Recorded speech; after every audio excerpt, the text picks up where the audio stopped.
This is a presentation of RVT Entertainment.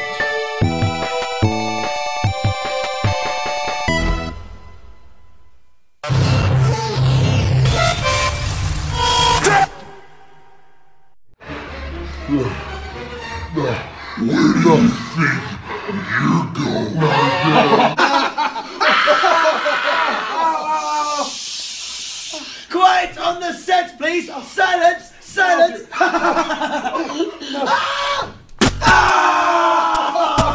I knew you'd come. I'm not finished with you! I am the cream, yeah. The cream of the crop. Ladies and gentlemen, this is your main event of the evening. Because we don't just set the bar, we are the bar! Hey, hi, hello, ladies and gentlemen, and welcome to the Wrestle-Cast, presented by RVT Entertainment on the BrokenInfinite.com, Podmatic.com, iTunes, and wherever else may find these live finite recording and live on RVT Entertainment's official Twitch.tv channel. We talk about professional wrestling, both in the mainstream and the independent scene. My name's Matty Jay. That's TWK. Hello, ladies and gentlemen. I'm TWK of TWK Reviews. I'm here to entertain you, and welcome to a very special Wrestle-Cast. Special because we're on 316 Day. What? I said 316 Day. What? The day of Stone Cold. What? The day of stunning. What? The day of being an extreme superstar. What? That's a good one, actually. What? The day of rolling down a chair while drinking beer down a ramp and then slamming into a ring. What? You know what day it is? It's Rusev Day. So here's what I'm going to do. I'm going to go downstairs, get myself a couple of Steve Weisers, hear that glass break, go down to the ring, stonating English so I could sing It's Rusev Day and have a partookie with Rusev, and that's the bottom line because Stone Cold said so. Oh, okay. We also have a pretty cool guest tonight. Yeah, we do. We felt we needed someone else to join us for this partookie, so we decided to get a fellow streamer person on the YouTube. We got Mumbles, everybody. Hello. Hey. I don't have a Stone Cold impression. Hey, everybody, I like beer. That's all I got. You have way too much of a Valley Girl voice. Yeah. Well, can you imagine the legendary Austin 316 promo done by a Valley Girl? I think it actually would be kind of great. You know, Kimberly Hart from by Mighty Morphin Power Rangers just spouting off. Austin 316 says I just whipped your ass. Anyway. Well, we got a pay-per-view to watch. Or a preview. Or a review. It happens, so we're going to talk about it. It's Fastlane. We got your emails, your comments, you got your winners and losers, and then we got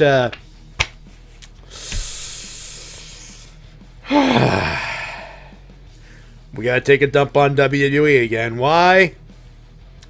Moolah happened. I love taking a dump. That'll be fun. Oh, Matt, you did it wrong. Huh? Why? Here's why. Crap. Yeah. WWE, you get a down. We'll get that on our third, but before we do, ladies and gentlemen, clip of the week number one. This is kind of like an aftermath related to Fastlane, but we've been working the jabroni we've been working marks into a shoot this week on Raw, and we start with we should start with Roman Reigns, but Roman gets the actual clip of the week on the segment 3. For this first one, we got to go to.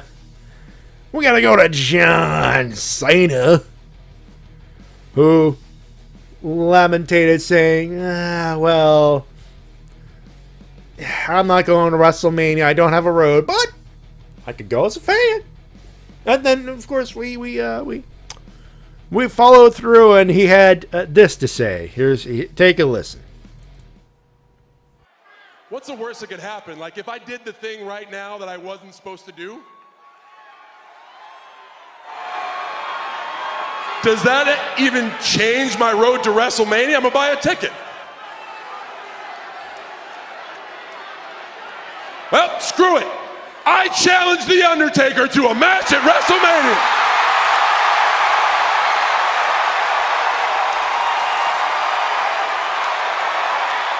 So I was told that this was impossible, even though the fan in me wants to see this, right? I was told it was impossible, and I just accepted it. I never asked why. Why is it so impossible? Because the WWE executives? Wait, no. Because if they were to rain on a parade, they'd shut my microphone off right now, they'd escort me out, and just like Roman, I'd be suspended. So we're gonna clear the air right now and try this again. I challenge The Undertaker to a match at WrestleMania. I challenge The Undertaker to a match at WrestleMania. I challenge The Undertaker to a match at WrestleMania. Mic's still on, I'm still here. It ain't the WWE. And it ain't any of you keeping that from happening. There is one individual keeping a match at WrestleMania with The Undertaker from happening, and that's The Undertaker. So allow me to address The Undertaker himself. Get over your own ego.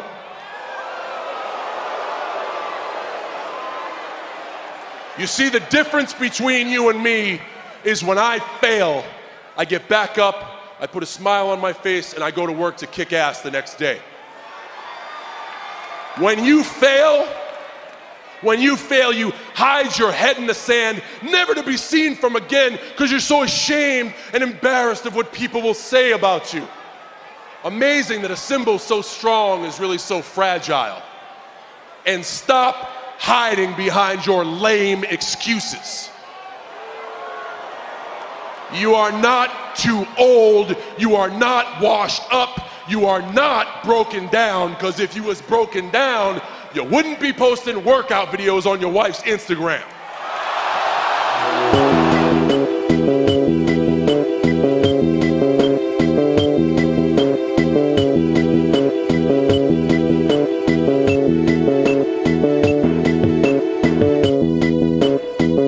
There you go. So, and of course he decided to keep jostling, but that was burn of the night right there, the Instagram videos bit. But yeah, so the challenge has been laid. Will it be accepted?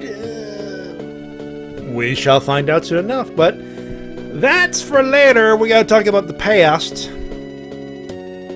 and yeah, we may as well talk. Yeah, and that was Ministry of Darkness Taker theme song, and it was actually pretty good. The Myra Payne version. Alright. Shall we get to the thing? I think we shall. I think we should. WWE Fastlane Nationwide Arena, Columbus, Ohio. The purported attendance 15,119. This is brought to you by a bunch of people. And I had a bunch of people calling it, a bunch of people refereeing. The pre-show was Breezango, Ty Dillinger, and it was for Breeze, Tyler Breeze, and Breezango. It was Tyler Breeze, Fandango, Breezango, and the Perfect 10. And Ty Dillinger 10, taking on Mojo Rawley, Chad Gable, Shelton Benjamin. Shelton Benjamin.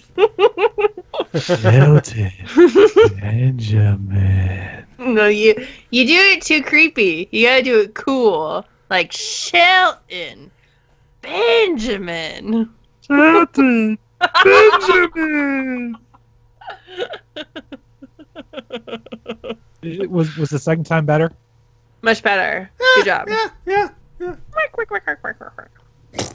Anyway, Breeze ongoing. The perfect for Breeze. 725. They went over. On the card proper, we started with Shinsuke Snickers Nakamura. Don't look at me. He went on Twitter. He liked the nickname. For those wondering what's the joke behind, they put the Snickers logo on the corner, and the way it's angled with Shinsuke Nakamura, it looks like it's a nickname. And he decided to run with it. Because he's Shinsuke Nakamura. He can do whatever he wants. Exactly. So we'll call him Shinsuke Snickers Nakamura. Because he said so. But no, he faced on Rusev in a very good opener, actually. I gotta say, 1450. Nakamura over Rusev. Which, can I just say it right off the bat? Vinny, turn him babyface. It's obviously no, he's over. Not. It doesn't matter. It doesn't matter to Vince fucking McMahon. He doesn't care if Rusev is over with the fans. Who cares? Rusev isn't the guy. He's not gonna be the guy. And so he's just gonna keep being beat until people stop saying Rusev Day. Is that too nihilistic? Or is that accurate? That's based on past behavior that we've seen. I mean, yes. Ty Dillinger, for one, got super over and then did nothing with him. Dolph Ziggler got super over and then they did nothing with him. Let's even take it further back. Zack Ryder. Exactly. He is the prime example of someone who naturally gets himself over and gets punished for it. And the only person that escaped that I can think of is Daniel Bryan. Daniel Bryan is the only guy who got himself over and escaped being fucking just thrown into the trash. I think it's because he had Triple H backing him. That said, his fight with Kane, the next rivalry right after he won the belt, was some of the worst shit I've ever seen in my life. It was like, let's have him fight Kane. It's like, all right, well. Didn't help that Brie Bell's acting wasn't exactly 5-star material. Yeah, well, big surprise. Anyway, that was the thing that happened. That's pretty much all we could say here. But it was a great match, great opener. Next up, U.S. Heavyweight Championship 1915, Randy Orton versus Bobby Roode. And new U.S. champ. They put. I was tilting my head at the finish, but I'm like, Grand Slam champion. He had to be Grand Slam champion. Do you want to know my reaction to most of this match? Me too. Oh no! Yes, I was gonna make. yes. God damn it! You took my joke. Okay, can I do my joke anyway? Sure. Do it. I was gonna be like, oh man, it's just so nice to be able to take a 19-minute nap in between all these. This match was and it's so. Bobby Roode. You're fucking up Bobby Roode, Orton. What are you doing? The funny thing about Randy Orton is he has two modes. He's a binary person. He's either on or he's off. And he was definitely off here. Yeah, I've seen him at WrestleMania, and I was like, Orton, he's so boring. More like Borton. And then he came out and he did his little thing, and he was like, I'm gonna fight Seth, and I'm like, oh, Randy Orton's here. All right. So, but clearly here he was not on at all. He was asleep. And I don't understand why they had him win here when he should have, because it's a big deal that he's never had the U.S. belt before, right? So why not have that big moment at fucking WrestleMania? Like, I don't... Why? Probably because that's when they want to put the belt on Jinder. Oh, God. Ugh. AKA everyone's favorite modern day Maharaja. Wait, Rob Van Dam?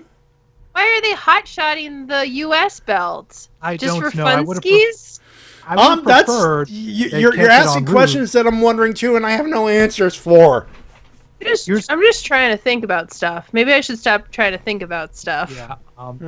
Yeah, I definitely would have preferred they keep it on Roode until Mania, and then that's when you have Mahal win it instead of just. I mean, if you're gonna put it on Mahal, put it on Mahal at Mania. Rude's a good enough wrestler that he'll do the job and he'll do it clean. He'll do it nice and good for you. Both will look good. Well, but I'm assuming they just wanted to do it here just to have Randy Orton become Grand Slam champion and just sort of have that accolade before dropping the belt at Mania. Like, it was nothing. You know what, though? It's nice for them to let me have another nap during WrestleMania, though, because I'm really going to need it. Yeah, the match. It'll be another 6-hour show. The thing's so fucking long, you'll probably want the nap anyway. Right, exactly. You could probably nap just during Orton's entrance, considering how long those ramps are and how slow he walks. I'm going to come up with a list of matches that I'm going to nap through at WrestleMania.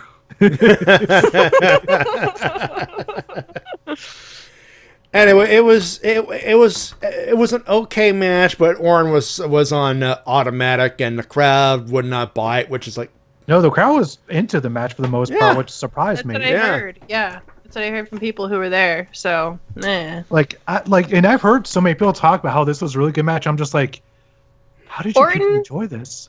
Orton is better live than he is on TV. More than likely, but like, I actually heard from like people who just watched it on the network. I'm like, how did you people enjoy this match so much? I would like to legitimately know. Teach me your ways. Exactly. Teach me your ways and feed me your beer. Right, give me the beer. Because you need alcohol or some sort of enhancement to watch bad Randy Orton matches.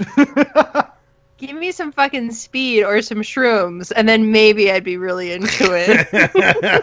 I don't even know what you would see a Randy Orton match on some sort of mind-altering substance. He's a snake! Literally. Here comes Snake Man. Actually, today I was thinking about how Randy Orton's like the perfect Slytherin, because he comes from like a pedigree family of wrestlers, and he's kind of a jackass, and he's like a snake gimmick. He's like... He'd be like a headmaster of fucking Slytherin or something. Anyway, too geeky. On this show, not geeky enough. Anyway, next up, throwaway TV match. That's what it was.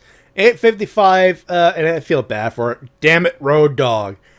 Natalya and Carmella, they defeated Becky. Becky, what the fuck are you doing with my career? Lynch and Naomi. This match was just sloppy. It had potential. I feel like Naomi's getting a little rusty. When she had the belt, she was pretty good, but I've noticed her not really being on point as often as she used to be, which is kind of disappointing to me. Natalya annoys me. Carmella is Carmella. Becky was the only one trying to keep shit together, and there wasn't anything she could do about it. And that was that. Yeah, although I will say I enjoyed this more than the U.S. title match, so it has that going for it. It's very true. Very true indeed. Although I will echo Matty's sentiments and say, damn you, Road Dogg. Yeah. Next up, yeah, that's a thing that happened 9 minutes. It was for the Tag Team Championship. It was the Usos defending against Kofi Kingston and Xavier Woods of the New Day. But it was a no contest. Why? Because the Bludgeon Brothers decided, we're going to show up and throw hammers and stuff and fuck shit up. They're fucking rubber mallets. Well, would you prefer they use real mallets on these guys? I would prefer they don't have stupid mallets. Their whole gimmick so sucks. Cool. No, they're not cool. I like them. You know what? At this point, I think it's safe to say Luke Harper's on my boy stable. Their logo, it looks like it was drawn by a 5-year-old. Like, is this how I draw a hand? They're so lame. I was mostly mad because I love the Usos versus the New Day. If I died and I went to heaven and they're like, hey, you can only watch one kind of match from WWE, because New Japan, I mean, let's not kid ourselves. Only from WWE, it would be the Usos versus the New Day, because they always come up with fun shit. Like, each time they're out there, they have fun new shit that they try and do. And I was like, yeah, this is the match. And it fucking was short. And I was just being like, why did this match have to be 9 minutes long? And the fucking Randy Orton Bobby Roode match was the 20-minute long one. Like, why are they doing this to me? Yeah, I do wish this match was longer before the interference. Yeah, but maybe that's how they were trying to get heat on the Bludgeon Brothers. I will say, they're doing a great job of making them look really strong going into Mania. And at the very least, that the mission accomplished there.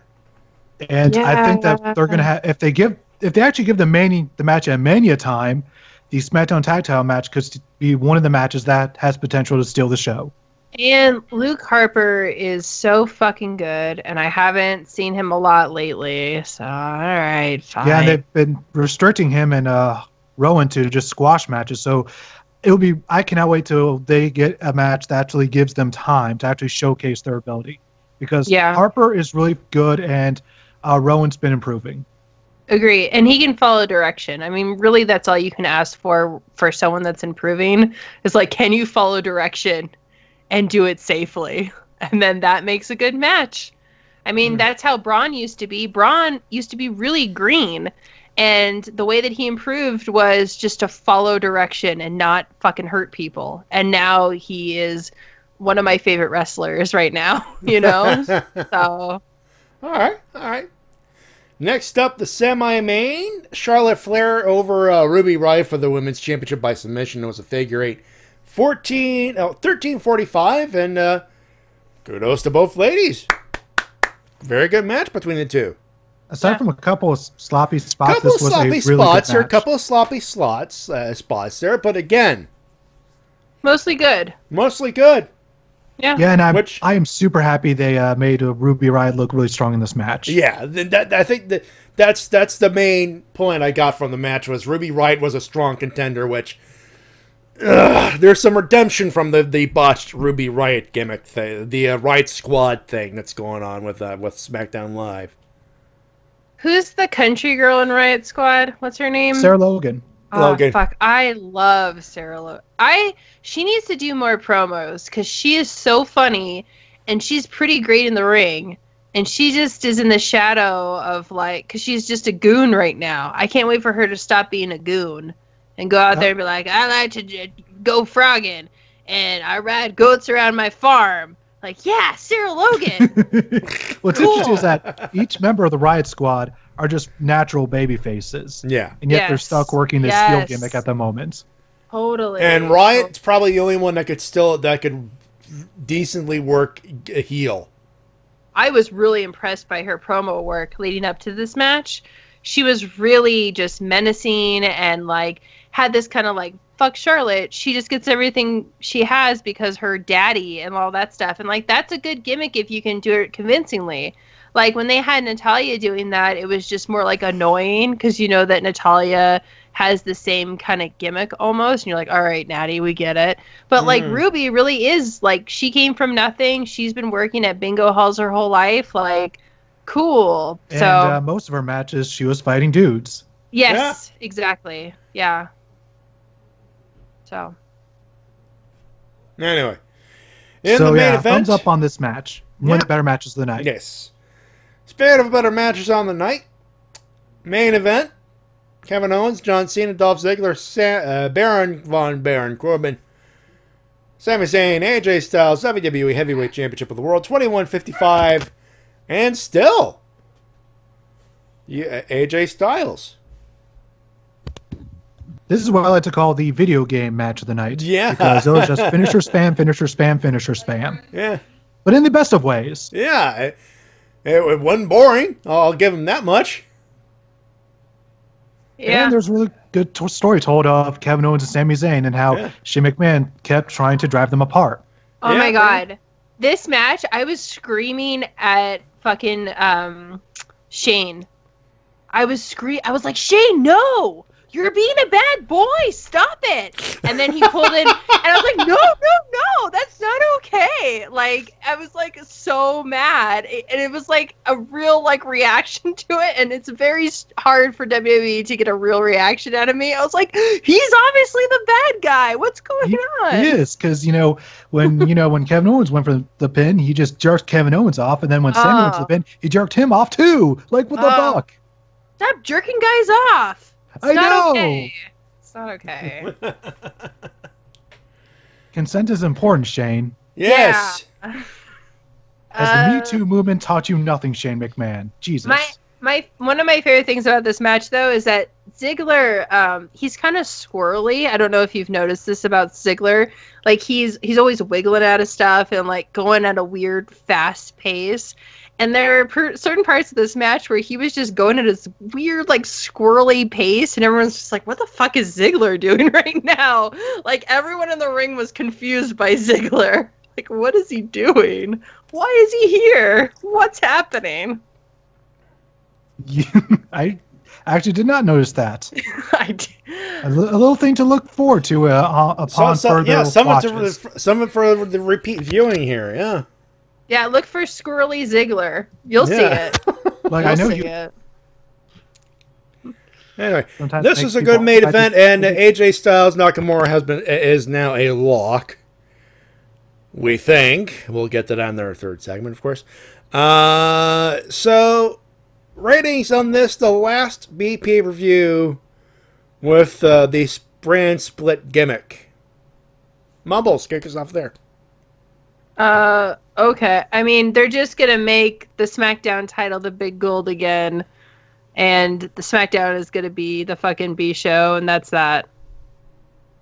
Right? Do we all agree? Probably, man. Yeah. Yeah. Making me sad. Sorry.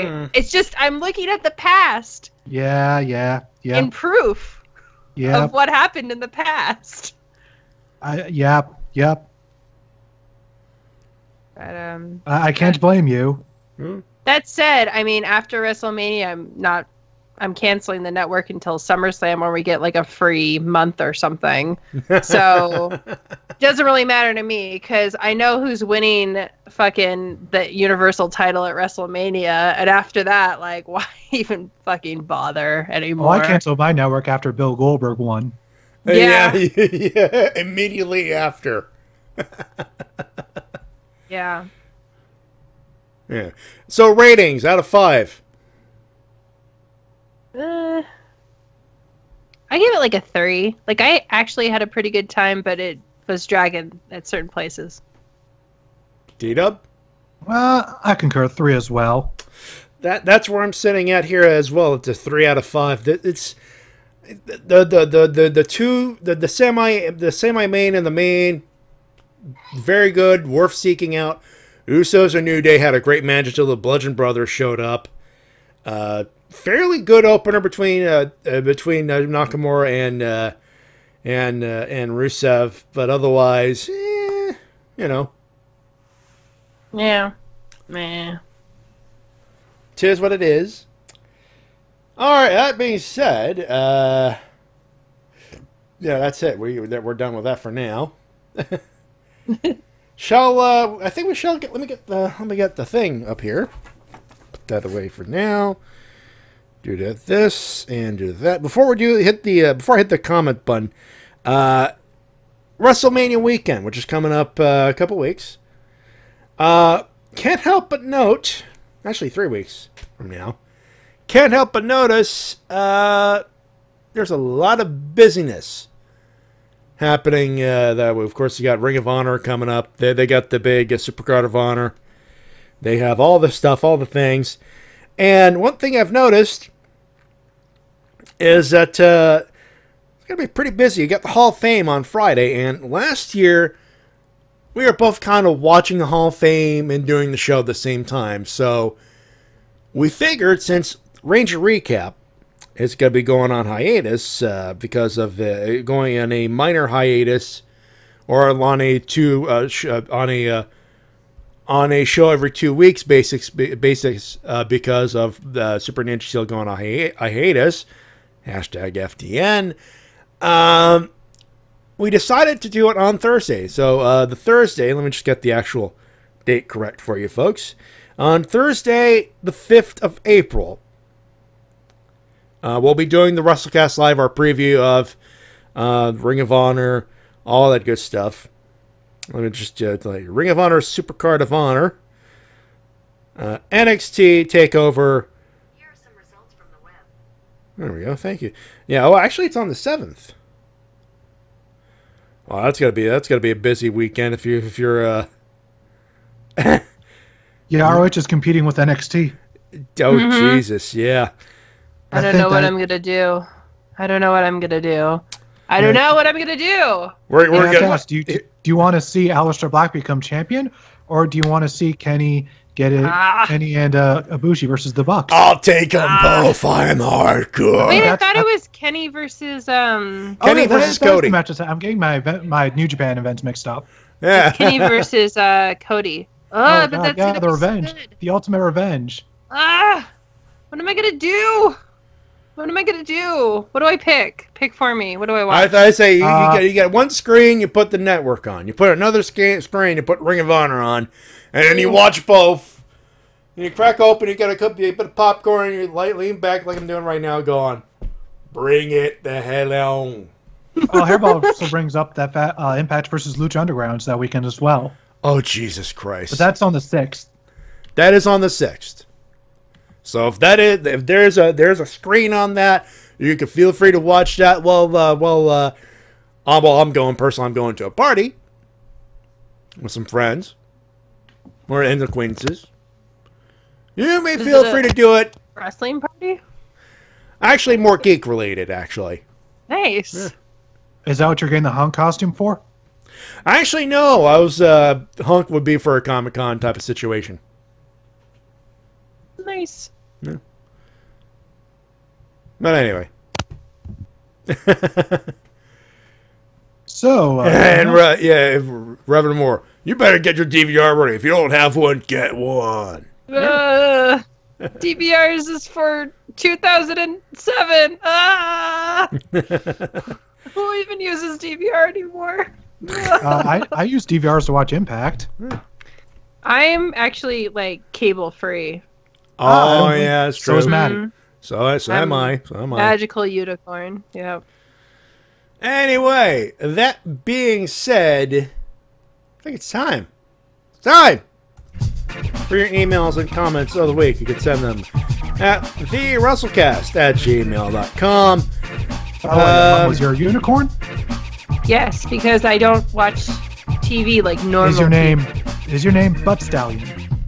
Actually, yes. For those that get the reference, bonus points to you. That's an old one. That's an oldie but a goodie. From the first days of the internet. Yes. Is it? I mean, it's from I guess a fairly recent video game. I feel like it's been a long time. Am I out of my mind? When did Borderlands 2 come out? Oh Jesus! Long time ago. Hold on, hold on. Hi, Borderlands pre-sequel. What are you doing here? Yeah, 2012. That's a long time ago. Anyway. Sorry. It's okay. It's okay. You being geeks. You being geeks. He's cool. If you're a geek, I can be a geek too. Anyway. Meanwhile, inside the clock tower, as we begin with Dark Mortimer, Raven sees the Moolah trophy. If I would win the match, what would I do with the trophy? Looks at her, what would Tetsuya Naito do? Wristband? Quick flashbacks to Tetsuya Naito destroying the Intercontinental Championship. Raven smiles. Dark Mortimer, they decided to change the name of the Battle Royal, right, Raven? Damn, I really want to super kick the trophy. Then throw the pieces into the Mississippi River. So what did they rename it? Mortimer? Well, as of right now, it's the WrestleMania Women's Battle Royal. Raven, so no ninth one of the World China Memorial of the Wendy Richter Battle Royal? Mortimer? Nope. Oh, well. Fuck Moolah.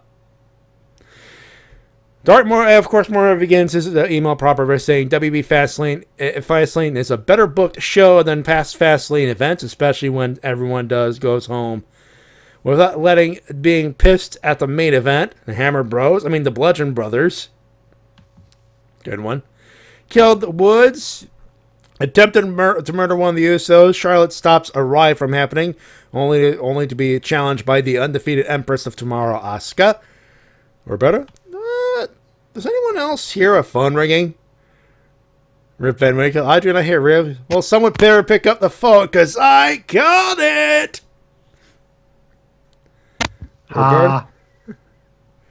Robert, of course, Murray continues. AJ Styles managed to retain his WB Championship against all odds. I don't see Cena froze a fit. We'll get to that. Roman gets suspended. Brock no-showed. I'm shocked. Kid Rock is the next in the Celebrity Wing Hall of Fame. Rip Van Winkle. Kid Rock. But I wanted Kid Cash.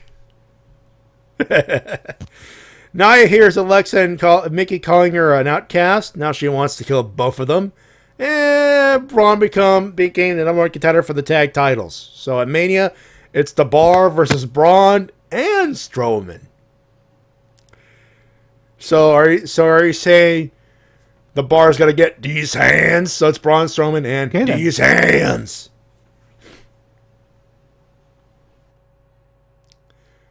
I've got this weird image of Braun Strowman trying to flip the tag team titles. I just want him to have one belt on one arm, one belt on the other arm, and then he smashes them together, and then goes, "Roar!" And then I'm like, "Roar!" And then everyone's like, "Roar!" Roar! That's what I want. Either that or just tag him with Elias. I think that's probably what's going to happen. No, I really do.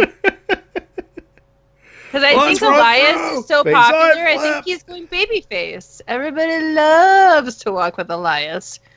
Everybody loves the Drifter. So... Oh, he's totally a boy. Totally. And just imagine their concerts. Oh, man. Let's run through flings I flipped every time I lost my shit. Would you guys be, like, legitimately pissed if Braun beat two guys and won the tag belts? Honestly... No, it's Braun Strowman kicking all the ass. That's why we're friends. I've talked to some wrestling fans, quote unquote, who are like, "Ugh, Braun can't beat the Bar himself. That like makes Cesaro weak, and it makes Sheamus look like a nerd." I'm like, okay, first of all, here's how I see it. does look like a nerd. Here's how I see it. No one cares about Cesaro. Braun Strowman was Plan B if that one ass clown with the steroids ring said, turns out that the Roman Reigns gimmick was true, or if Braun Strowman decided to be an asshole, which... That video's dropping tonight, by the way. It's already dropped. It's already dropped, yeah. What was in it? According to the comments on NoDQ.com, nothing. Come on. It was literally nothing, and Joe Anoa'i was nowhere near it, but he wasn't around. I Let's ain't see if him. the comments have updated to any sort of info, because I'm not watching the video myself. Me either. Let's see. And I figured it wouldn't have anything, but I don't know why I'm surprised there's not. Let's see. According to Daniel, he cannot confirm Roman since he claimed it was through an alias. He name-dropped names like Cena, Lesnar, but nothing with actual proof confirmation. That is it in a nutshell. What? Yeah. Okay. So another Mark trying to fuck up another guy. Yeah, another good dude's wrestling career because he did something. From JSZ, can't verify anything. Just throwing out names to throw out names. What an absolute waste of my time. Also an interesting note, he spelled Stone Cold Steve Austin's name, Steve Austin, with a Y, multiple times throughout the video. What a joke! Wow. Dumbass. What a fucking mark. Saw an opportunity to fuck up a thing, said, steroid! And everyone looked at him, going, what a fucking mark, and moved on. Then again, with a name like Johnny Bravo. Come on, people. Just come on. Anyway, SmackDown Live, Styles Nakamura is official and will blow the Universal title out of the water. The Bludgeon Brothers killed the Uso Day. Anyone else notice the 3 former Wyatt family members destroyed 2 tag divisions within a 3-day period? Interesting. That is a factoid right there. Jinder will not be hindered as he tries to get a match at Mania for the U.S. title. Carmella gets another win. I'm sure we all know where this is lead heading to. NXT Dusty Classic continues with our boys and girl, known as Sanity, take on a team of Moss and Sabatelli. The Street Profits take on Heavy Machinery, Scott Steiner. They have no chances. There's a bunch of fat asses. Moon challenges Baszler to a match at TakeOver New Orleans. Winners, Fastlane, better than the last 3 Fastlanes. Asuka v. Charlotte. Cena for thinking of the idea of making to Mania as a fan. That was a cool promo, to be fair. Wyatt family for attacking the tag divisions. WB dropping the Moolah name of the Women's Battle Royal. The greatest Royal Rumble being aired on the network. Rip Van Winkle shot. Losers, WB for thinking that Moolah was a great idea for a Battle Royal to be named after. Cena for challenging Taker at Mania. Seriously, let the damn man retire. NXT for not being at MSG next year's Mania weekend. Don't get me wrong, Brooklyn 5 will be good, but I'm pretty sure that we would like to see TakeOver New York instead, especially if they would make the main event an Elimination Chamber match for the NXT title. Just an idea. Also, good thought, Mortimer, actually, because where was the first Elimination Chamber match? MSG. But WWE, NXT is more of a traditionally booked place more than anything else. I can see it, but it's not a bad idea though. That does it for this week. Pardon me while I'm planning to go going to a Comic-Con where voice actors Monica Royale, Jason Douglas, and Todd Haberkorn will be there, and afterwards I go to a SmackDown house show where AJ Styles defends against Owen, Sammy, and Corbin, and yes, I'll be bringing both world titles with me. Good boy. Next up, hey T-Dub, it's guess who it is? Evil Rev? Other one. Hairball? Other one. Mm-hmm. Shintiger Curl? Dave! Worth it. It's been a while. It's been a while since I announced this name. It's been a while since I said Frencho! Oh, God. I'll be back. Time it. Oh, that was a short one. Oh, he's done. Okay, yeah. Cool. Yeah, I was gonna. Yeah, usually you got 20 seconds to just get a drink, and get a swig of something, Go pet my cat. Yeah. Mm-hmm. Check your Twitter feed real quick. You usually have time. It begins by saying this. Well, talk about a backfire. Hello, Wrestle-Cast. We're done with these single pay-per-views for each brand. Seriously, more than 20 pay-per-views a year. That's overkill. And I'm glad that we can go back to single pay-per-views each month. Unfortunately, with a company that loves to cram everything instead of making a hype for it, I have little doubts. But enough of that. Let's kick this week's off in review. Fastlane, go watch only the main event. That 5-way, that 6-way, aside of Shane being Shane, was great. The tag match that ended up being the Hammer Bros killing the New Day and Usos, and the surprise arrival of Asuka, who will challenge Charlotte for the SmackDown Live title. A better match than dealing with Alexa Bliss, who's 0-18 against Asuka Dono. And for those wondering how he spelled it, Asuka Dono, Asuka-Dono.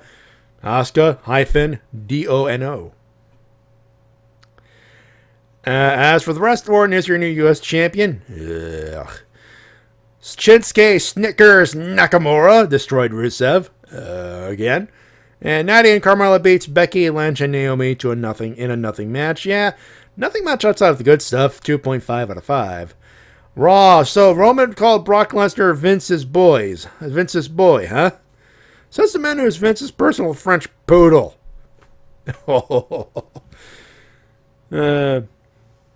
The moment he arrived on the main roster without spending months on NXT as Roman Reigns and not leaky, And Leaki. It was spelled Leakee. So yeah. Pretty sure it's still pronounced like the name was pronounced Leaki. Leaki. Yeah, true. Leotonga. Or no, actually, Hikuleo. His name is Hikuleo now. Actually. Being in the center of every WB promotional content, plus the fact that Roman being, quote, suspended was the last September of the company that make people cheer him, it's going to backfire, isn't it? Look, they're doing what they can with it, and for some reason it's going over with the crowd. So, if it's working, it's working. For now. Speaking of backfire, trust me, I'll get through in the winners losers first. SmackDown Live, Shane steps down as commissioner. Yay? Only get to receive a Steve Nerico special, like a Matty Jay special, but less farting. Aye! Aye! Hey, Matt, do you want to tell Mumbles what a Matty Jay special is? No. Tell me. Come on. all it is a package pile driver, and that's it. In Fart City. Is that the name of your guys' finisher move? Fart City?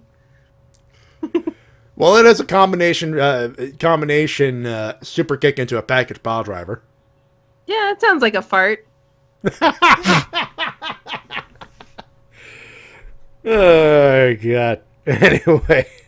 Still hyped for Styles Nakamura, Charlotte Asuka Mania, as well as the tag team division where the Bludgeon Brothers are killing it. As for the rest, push Rusev as a face. He's over with the fans. NXT Street Sanity and Street Profits advance to the quarterfinals. Ciampa got trolled by the fans again, and Aleister Black, you sir are the best troll in the roster. Owning Zelina like a boss. Yep, best show for the week. Winners, John Cena, my man, you just sent that massive burn to the Undertaker. Nope, didn't stop you from posting workout videos from your wife's Instagram. My reaction? It's the black people screaming, oh! So his reaction to that burn, by the way, was this.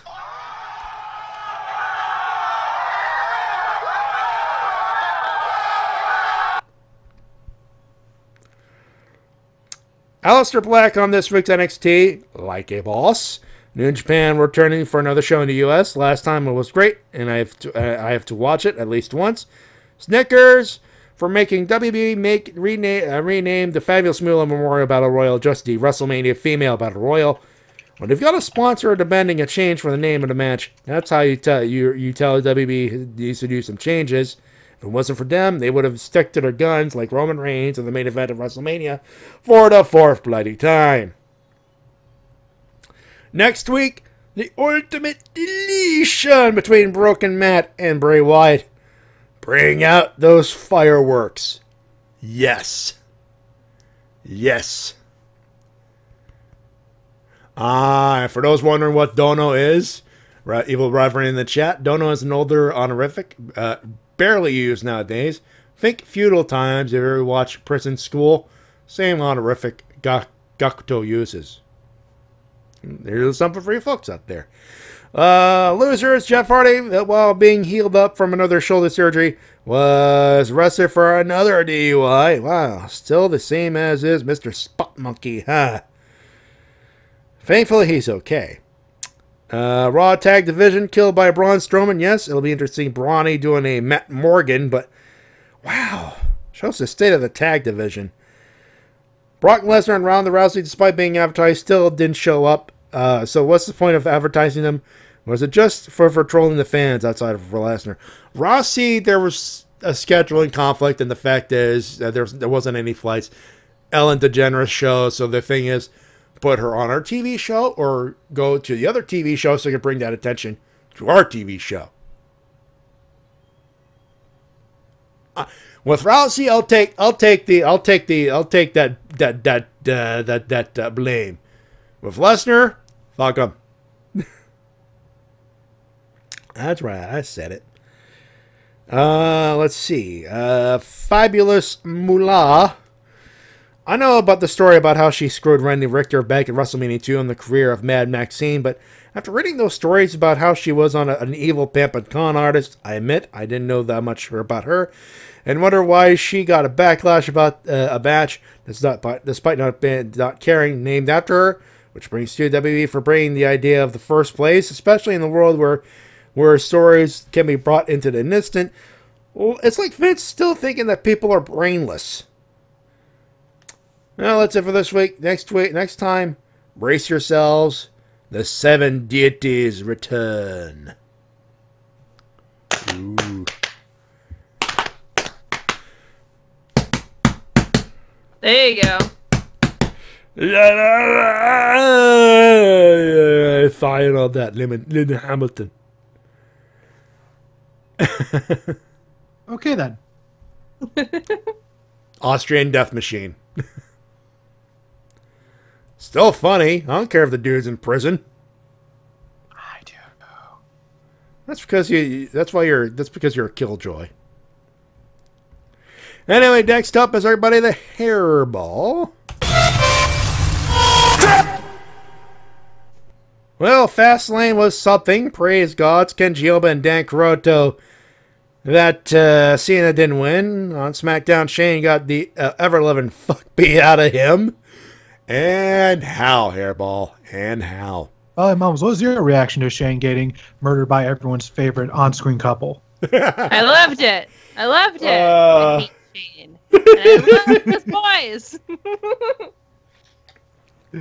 I actually replied to that tweet Owen sent on Wednesday. I was like, well, that felt good. I tweeted, I wish I could see that tweet, but I can't because I was blocked by Kevin Owens for sending him a picture of a fat ferret. Oh, no! Oh, why did I do that? You must have taken it the wrong way. Well, Yeah. it was a picture of him and then a picture of a ferret, and that was it. I Probably thought you were. anything. You probably thought you were trolling him or being mean. I was trolling and I was being mean, but he kind of looked like the ferret. In my defense, he looked like this cute little ferret man. It was just a ferret. It's not my fault. The thing is, Kevin Owens will block anyone without a second thought. You should know this. Yeah. I know. And I'll never. That's so. Whenever someone's like, "Oh yeah, did you see this on Kevin's Twitter?" I was like, "No, I didn't." Here's the thing: you have to have a backup Twitter account.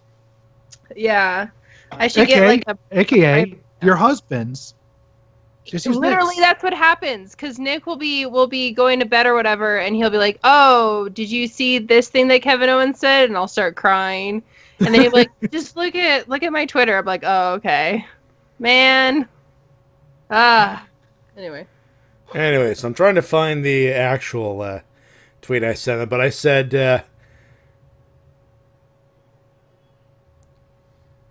hold on, oh man, I think I lost Did you lose it again? I had it for a second and it was gone. It's somewhere, damn it. I know it's somewhere. Evra points out Shane's seal impression. There it is, found it. There we go. It's Shane's seal impression. Yeah. Alright, so Owens tweets, "Hey, so that was fun." I replied, "I like that part where you beat the holy crap out of Shane. Good times." Okay, it's not the funniest thing, but he must have had a chuckle out of that irony. Yeah, I don't deserve the golf clap for that. Anyway, winners. WB for actually listening to the fans and taking Moolah's name off the Women's Battle Royal. Losers, Cena. Taker? Seriously? Did you not see how bad it was last year against Roman? You know how many chances to wrestle? You had so many chances to wrestle him at Mania in the past. You were even offered the streak, but you passed. Move on. Rip goes, "That boy, do you this want box." Cena versus Undertaker, or do you want Cena versus Styles? Or Cena versus Nakamura. Think about that for a second. Rip, "Fat boy, this box just was delivered to you." Fat boy, confused, opens the box. He has a shattered stand-up base. And a note that says, "Next week, D's hands." By the way, I think that Cena would do a good job of carrying the Undertaker to a good match. If nothing else, those two are professionals. Cena's been a little rusty lately, but yeah, I think when it comes down to Big Match John, I think he'll be fine. Yeah. So. By the way, there's a note in that box that says, with a shattered stand-up bass, and a note that says, next week, these hands. Oh God. Gosh. Hairball is going to try to put Braun Strowman in his emails. Good luck. You'll need it. Hold on. What if Braun Strowman worked at a deli and then he was like, get these hams? No. Because you want a ham sandwich. Right? Okay. Oh, He works on a farm and he's like holding two pigs and he's like, get these hams. It's still funny. That pun is almost as bad as the ones I make. I get one. Mumbles, you cannot reach the rank that I have of becoming the Punisher. See, you act like you might be the best punter or whatever, but I'm friends with Rutsguard, and I don't know if you know a thing about Rutsguard. He is the best punter on the fucking face of this planet. Like, to the point where I want to die. I've watched a few seasons, so yeah. He's the worst. So at least you're not that bad. And yet, every time he makes a pun, everyone encourages him. Because it's so bad, and it's so funny as we were talking about watching Ready Player One, and I was like, I want to see it. I'm going to see it. I'm going to talk about it on the podcast. And they're like, why? Why do you want to see this movie? It's going to be so weird and bad. And I was like, because I just want to watch the world burn. And like, that is my whole persona. That's it.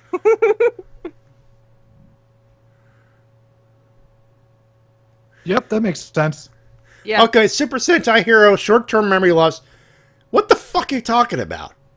What are you talking about? He says, does Matty think we have short-term memory loss? What the fuck did I do? What did I fuck up now? What did you do, Matty? That's what I'd like to know, actually.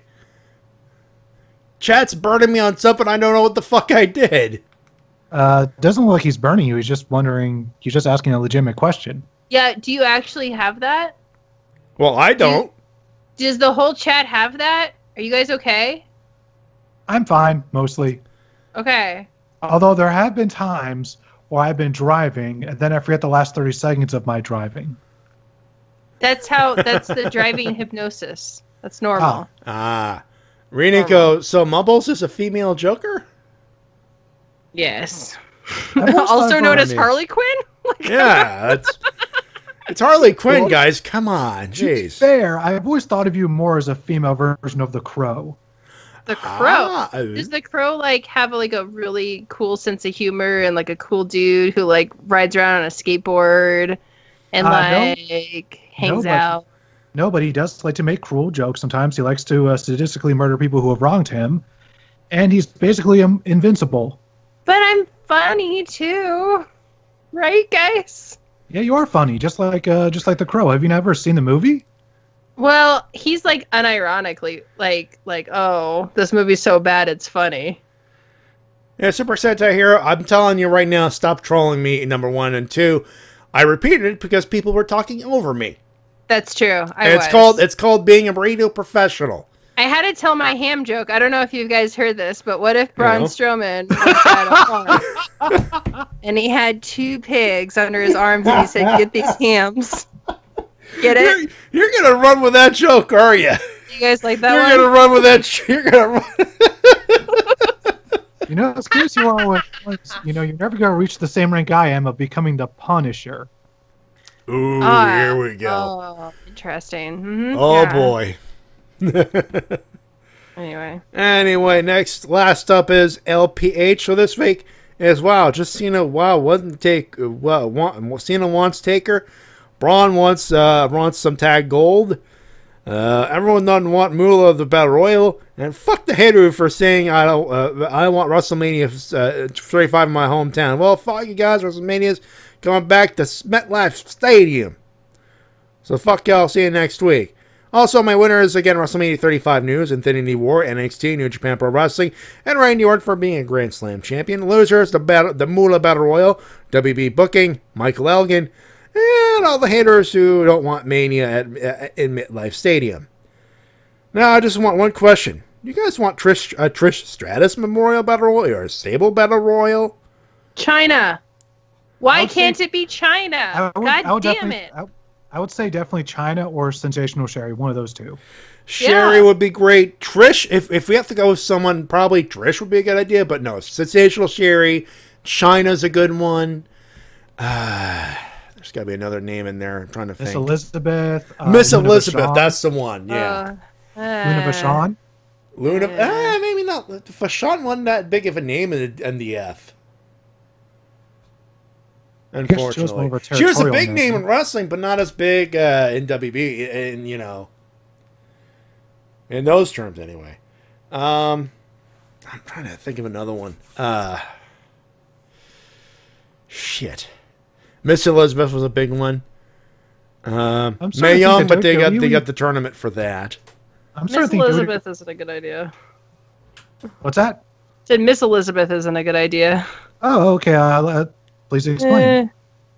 Well, I mean, just because she wasn't really a wrestler. First of all, that's true. Second of all, because like she just got fucked over by the business. Like a lot of the things that happened to her was because of the culture that wrestling was in the late 80s and early 90s, and she got really fucked up by it. And so I don't know. To me, it's like she was expected to be this really wonderful, pure image, and she was pushed so hard by everybody and abused by people backstage. Like, I don't know. To me, it would just make me feel sad. Fireball Disaster, Sunny. Watch OSW review episodes. Sunny's great, but watch OSW review episode number 69. You know why.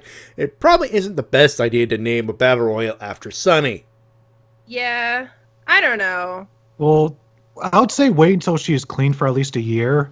Fuck that, 5 years. The thing about Sunny is that she was like legitimately one of the most entertaining people in wrestling. Yeah. And it's just like, again, the shitty things that happened to her and like the paths that she took like totally erased how amazing she was. She was fucking great.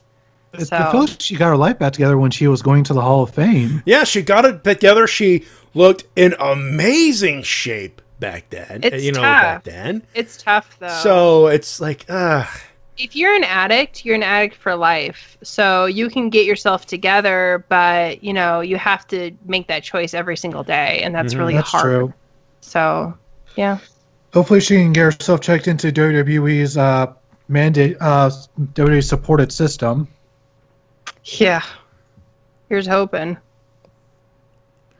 All right.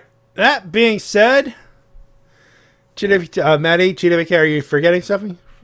Forgetting what? If you sent that's all the emails we got, man. What am I forgetting? Mumbles, what are we forgetting? Yeah. Oh, they're talking about the porn. Sunny was in porn. Well, that's exactly what I was saying. OSW. We were being delicate about it, Fireball. We were trying to be delicate. I was being subtle and not trying to bring up the fucking porno. All right, and the fucking queefing. All right. All right. Now we've really you didn't have to take it that far. Well. See, that's what happens when someone brings it up. Sunny side up, folks. It is sad.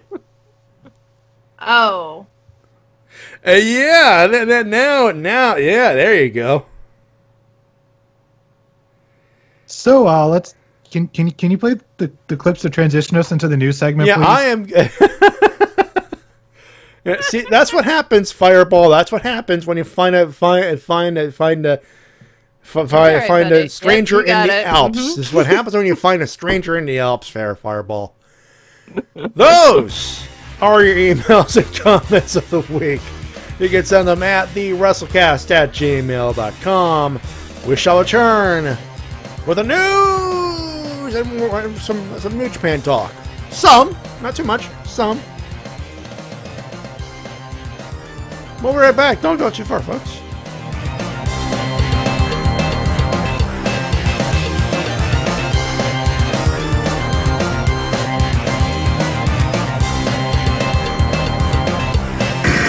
And now a word from our sponsors.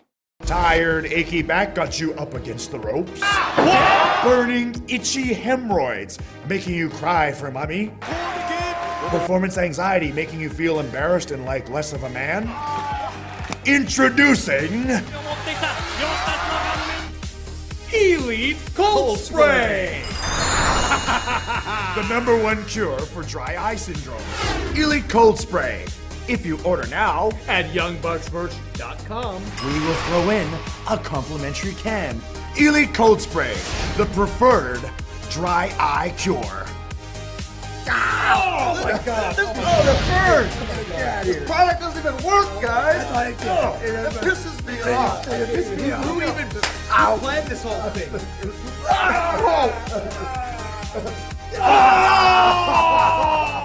This is WMOB Mobile, 12 on your channel dial and 12 in the TV ratings. I literally said this a couple weeks ago, and I wasn't lying.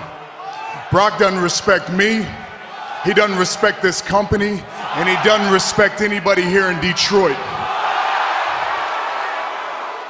Brock Lesnar didn't show up for work today. What are the repercussions, Kurt? What kind of trouble is he in? What kind of penalty is there gonna be for him, huh? Don't answer, I will, because there's not gonna be, because he's Vince's boy. Don't touch my microphone. What I'm saying is the truth. Think about it, Detroit. What would happen if you didn't show up for work? They'd fire y'all. What do you think would happen to me or anybody else in that locker room, huh? Best case scenario, we get a huge fine. Worst case scenario, we can't feed our kids now. And that's a problem. It's not fair, and that's a problem. And you're not the problem, you're just the middleman. The real problem is Vince McMahon. The man that I literally just walked past before I came out here, and he didn't even have the courtesy or the respect to let me know what was happening tonight. Instead, you had to tell me live on TV out here. That's a man I bust my ass for. I travel all over the world. I'm not at home the majority of the year for him and this company. So it's one thing to be disrespected by Brock Lesnar, but I will not be disrespected by Vince McMahon. Well, you can understand Roman Reigns being extremely upset over this entire situation, the no-show of Brock Lesnar, and what he calls the disrespect from the boss. I understand exactly what Roman's feeling right now. I mean, he's irate with good reason, but I just hope Roman doesn't do something stupid. Well, where's he going? What's going on, man? You're not gonna talk to me now? Not gonna talk to me? No respect here, huh? No, just chill out. After all these years, huh? I'm not talking to you. I got this. Let's go talk about it. Let's go talk about my office. Go to commercial. Go. Come on, let's go.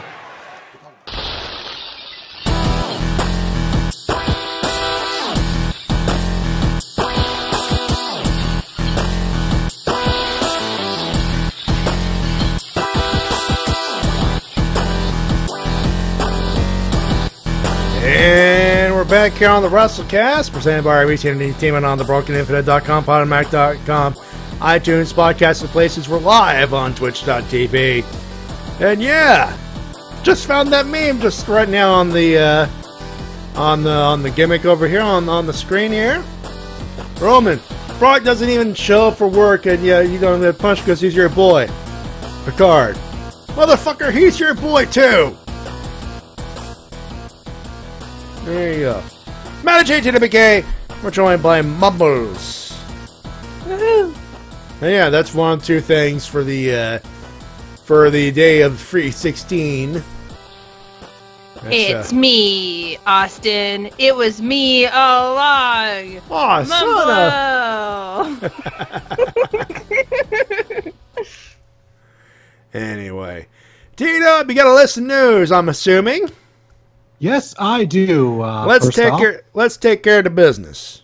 All right. First of all, is AJ Styles injured? Dun dun dun. MSG. This was kind of breaking news about an hour ago. Basically, it was a matchup. It was a simple matchup at MSG house show, Madison Square Garden. And they threw up the X, and he was carried out limping. Ah, crap. Yeah, we will find out a little later, of course, by the end of this later on, week. afterwards, he made the save for Shinsuke Nakamura against Sami Zayn and Kevin Owens and finished the match. Was he limping? He was seen limping backstage. Okay, so good news is some bad news. He seems injured. Good news doesn't seem that bad, because otherwise they would have kept him all for the last few minutes. So that could be just a little bit of the adrenaline running a little bit there. But well, so if he has like a sprained ankle, he'll make it to WrestleMania. Yeah. Actually, Ray fought against the Undertaker with a sprained ankle at WrestleMania. Yeah. So you know, it is doable. We can hope. Yep. So everything's looking upwards. As LPH brought up, WrestleMania 35 is going to be held at MetLife Stadium in New Jersey, not New York, New Jersey, New Jersey. Yeah, New Jersey. The weekend will be in New York, New Jersey, because the majority of the WWE's events will be at the Barclays Center and New York whereabouts. But the actual stadium show, the big thing that's going to happen, they're going to call it New York, New Jersey, but it's going to be in New Jersey. Either way, T-Dub, I'm strongly thinking about going to WrestleMania next year. So, something I discovered while doing some research. I was just goofing around on Monday like I usually do. This is the closest WrestleMania has been to you in a while. Yeah. I could take a train to New York. Why not? So, the thought is there. And Fireball, I doubt WrestleMania is going to return to Toronto unless they get a huge, like, 50,000 plus arena. Though they could come back to Toronto if they could get Rogers Place. Rogers, the Sky Dome, essentially. Hey, guys. Guess who responded to Rusev's challenge? Stephen Amell? No, Stephen Amell actually said that. He said no. Stephen Amell was like, why do people keep tagging me in this? That man terrifies me. Good response, Amell. Good one. Keep yourself healthy for All In. Yeah, which, Mumbles, you said you're going to be trying to go to, right? Yes, I Do will. it. Unless the tickets sell out like immediately, and I was just not online when they went on sale. I'm definitely gonna go. I'm definitely gonna be there. Do it. Look for your girl, Mumble. Damn right. I think I'm the only one who knows what you look like here. Maybe. I'm very tall, and I crush humans. So that's all you need to know. And if I recall correctly, you have long black hair, right? Yeah. So there you go. Tall, long black hair. And I'm assuming your husband will be there, was with you as well. Yeah, he is very tall and is a giant nerd. So look for the big, stupid nerd, and then look for the lady who will eat you. Kill you and eat you. Looks like the Undertaker with boobs. Undertaker with boobs. Undertaker with boobs. We got it. Nailed it. Minus tattoos, I'm assuming. Anyways, the person who did eventually respond to Rusev's celebrity challenge is Macaulay Culkin. Yeah! You know what? Pardon the pun, I'm all in on that. I would like to see that. This would not be the first wrestling endeavor that Culkin was involved in, as he was late last year involved in interfering in a tag team match. Yeah.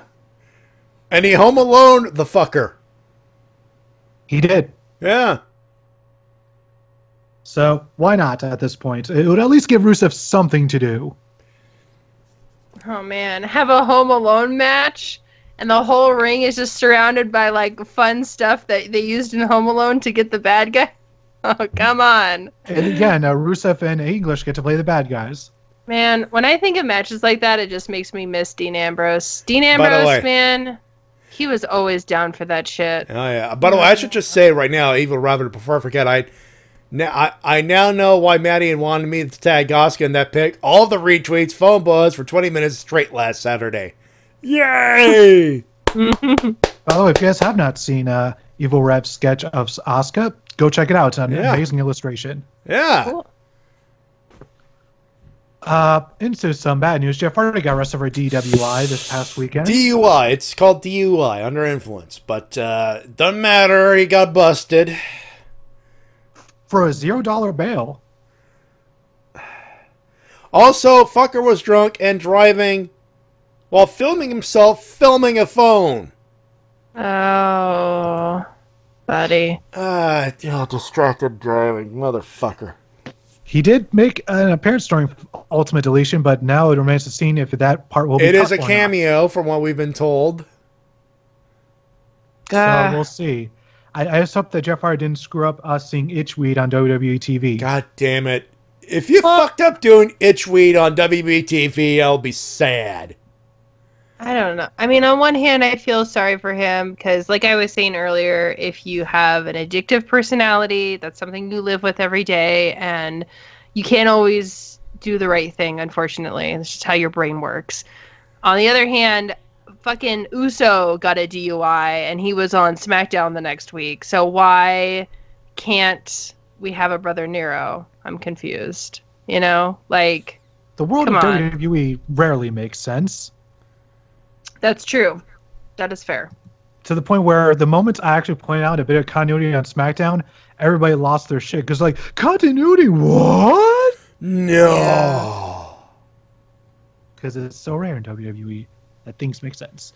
And some better news, you guys know about the 50-man greatest Royal Rumble ever, right? Yeah, so we talked about this a couple of weeks ago where they said we're doing a gigantic 50-man Royal Rumble in India, it's Middle East. Middle East.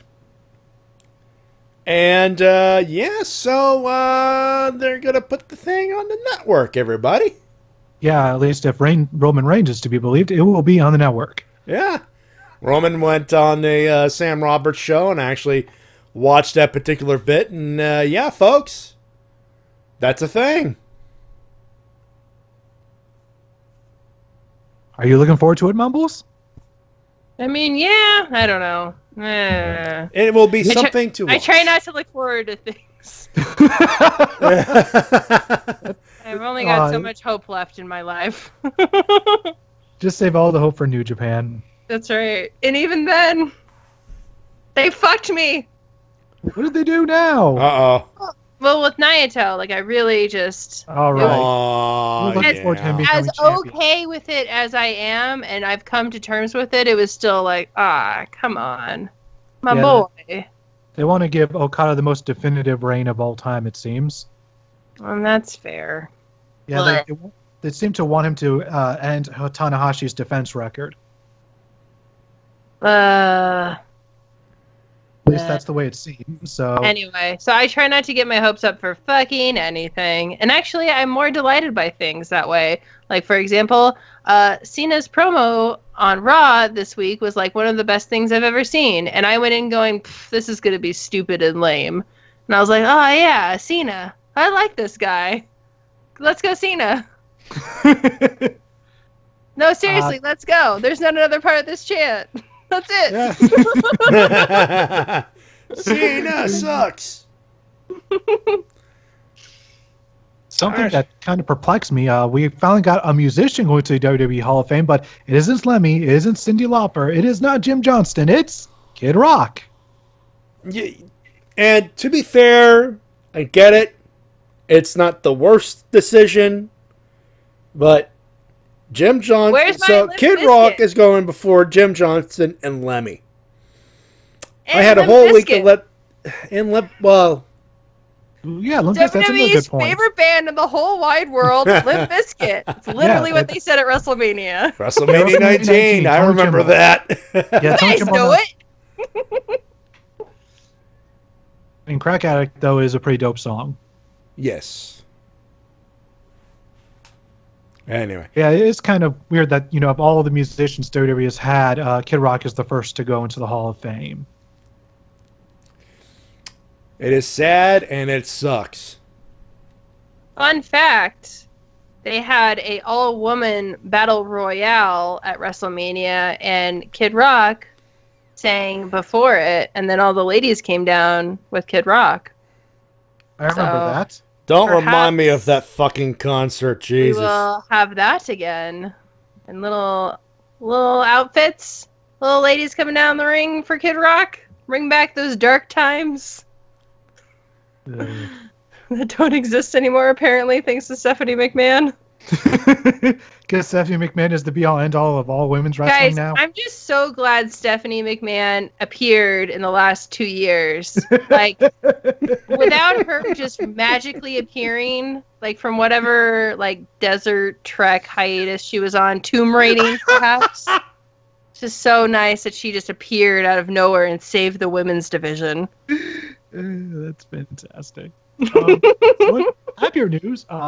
CM Punk announced that he'll be fighting UFC 225 in Chicago, Illinois. Yay! Hopefully, and one of the MMA coaches, someone who says he isn't even CM Punk's coach, has claimed that CM Punk has improved 200%. Good for him. So, if he actually gets a win here, that would make me so happy because I'm still such a mark for CM Punk. Maybe if he gets a win, he'll be all in. Wink, wink. Huh?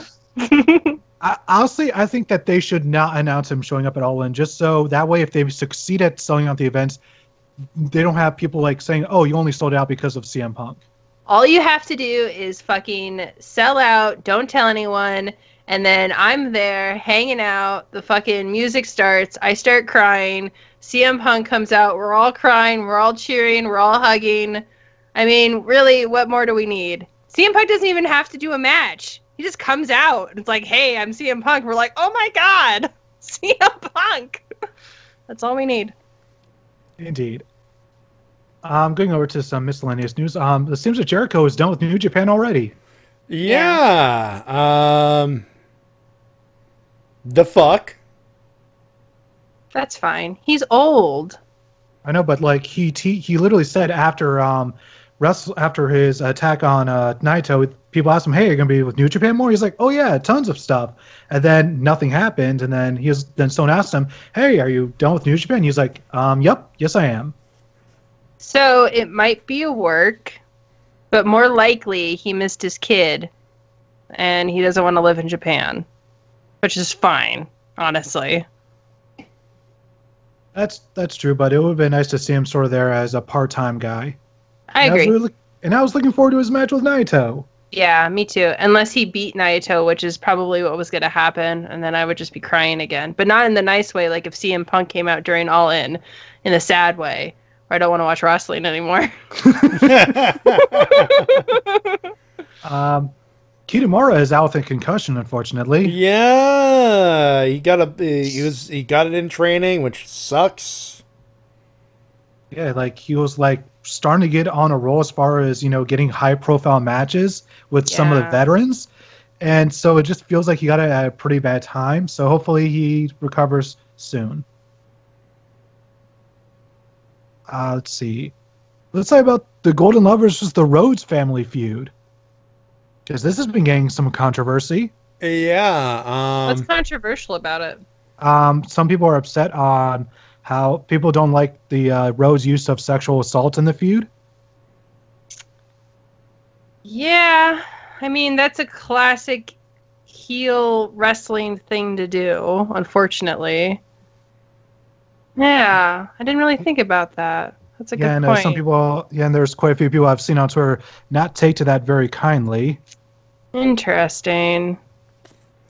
Huh. I guess it didn't even strike me, because to me it was more like, I'm just so used to seeing it in wrestling. I'm used to seeing people just like Ric Flair kissing Becky Lynch for no reason. You know what I mean? Like, it's the same thing.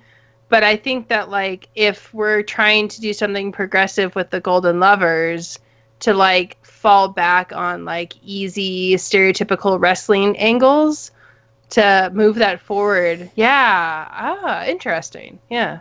Okay. Mm-hmm. Hooray, I made something thought-provoking. Yeah. Yay!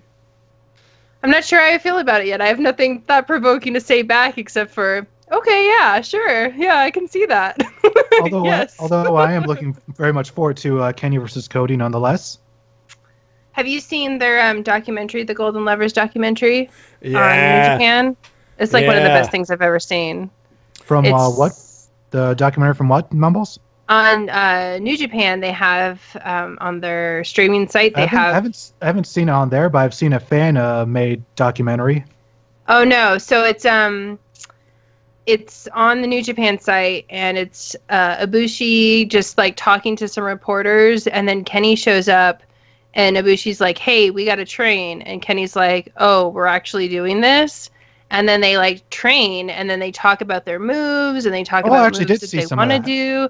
Yeah, the whole thing is really interesting, and it's very like moving because you can see like how important this is to them, and it's just one of the best things I've ever seen in wrestling. Yeah, it's kind of cool to see them like actually like in it, like the dojo practicing their old moves again. Yes, exactly. Yeah, yeah. So and I love the fact that they call one of their moves a cross slash. Very nice reference. Yeah. I guess it's an older move of theirs. They've had that for a while.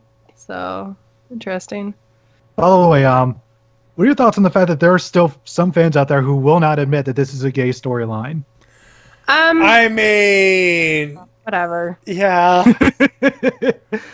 Talk about being in denial.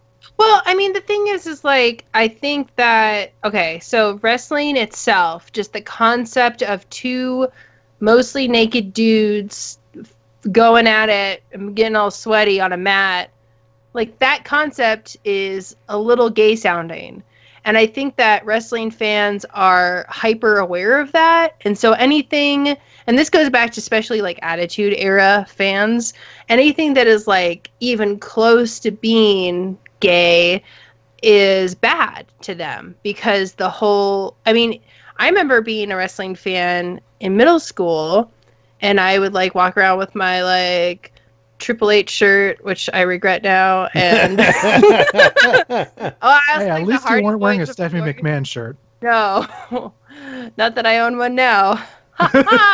Anyway, so anyway, I remember like in middle school, people would like try and make fun of me by saying that wrestling was gay, and like it was in the 90s, you know.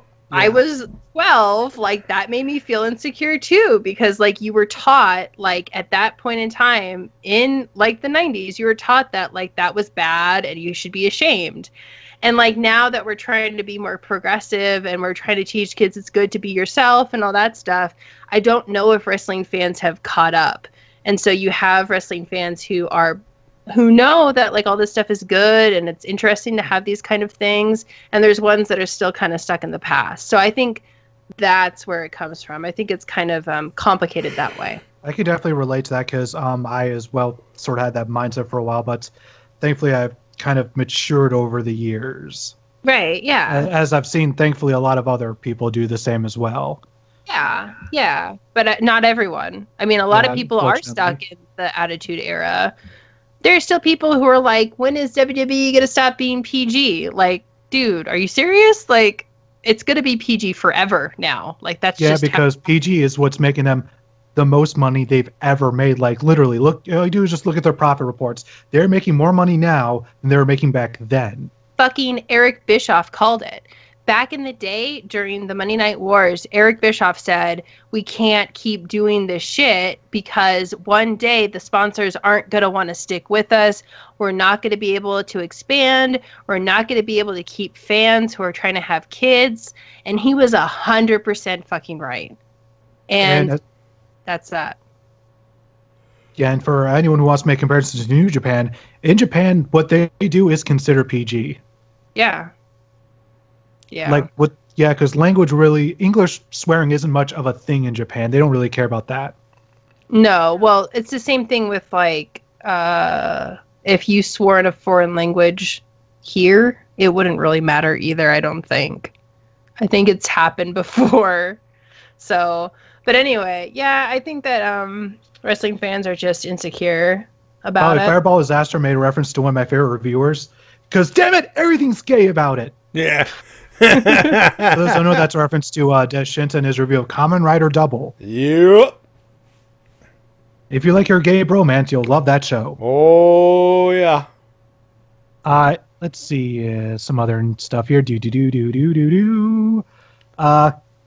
what? Muto did his final moonsault ever. Yeah. because he's going to have knee surgery very soon, and which means no more moonsaults. Yeah, no more. So yeah, that's kind of sad because to me he did the best moonsaults to me because his moonsaults weren't so much about height, but about speed and velocity. Yeah. So essentially, if you've seen Sonata do a moonsault, exactly like that, but somehow even better. Which is weird to say because Sonata has a really good moonsault. Yeah, he does. And Sonata was actually trained by Keiji Muto. Which and one tell time you was something. known as the Great Sonata during his time in Impact.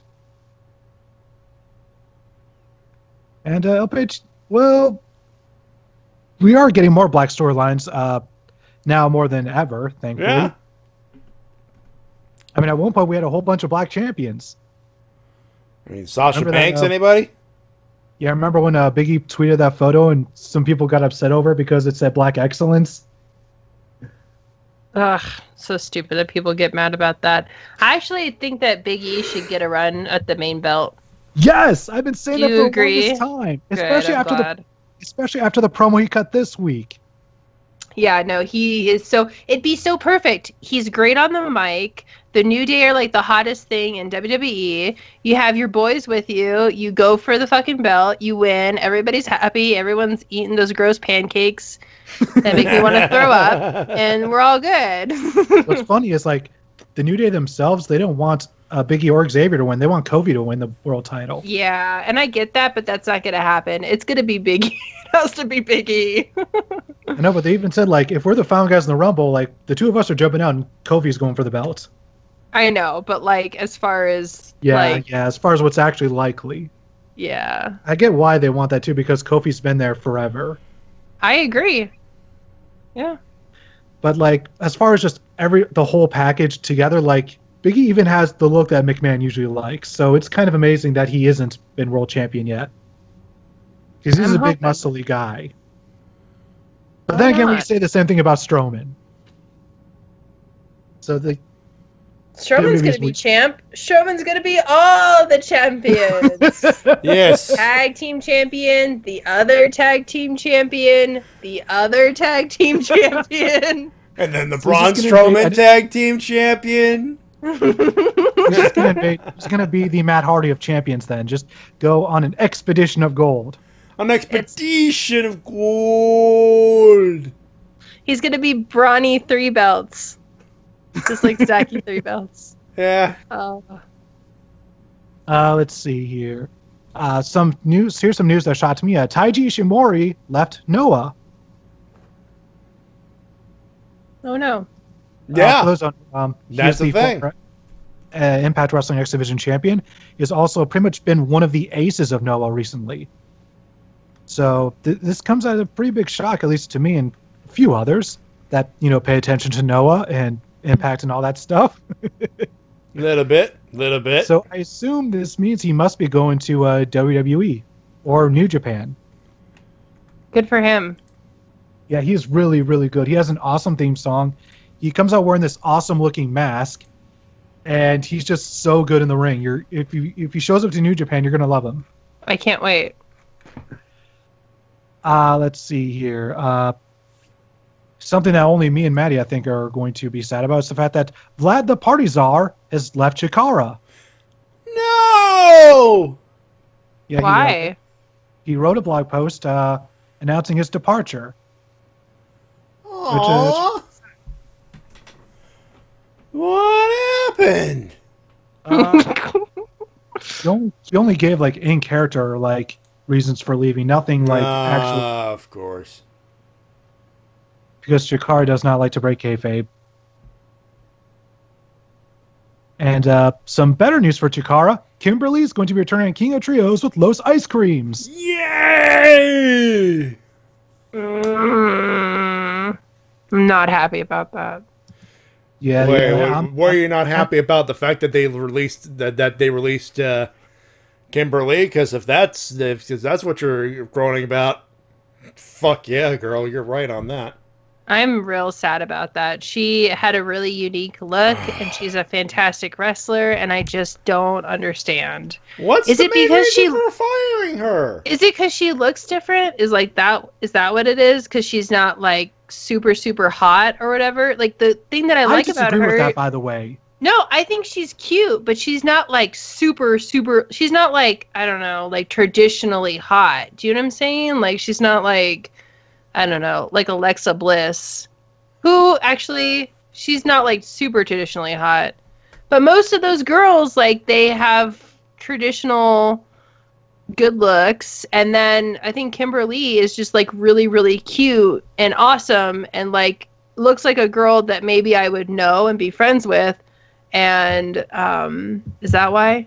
Is it because I can relate to her? The only information I could find is that it was a cost-cutting measure. Yeah. Because NXT is kind of bleeding money at the moment.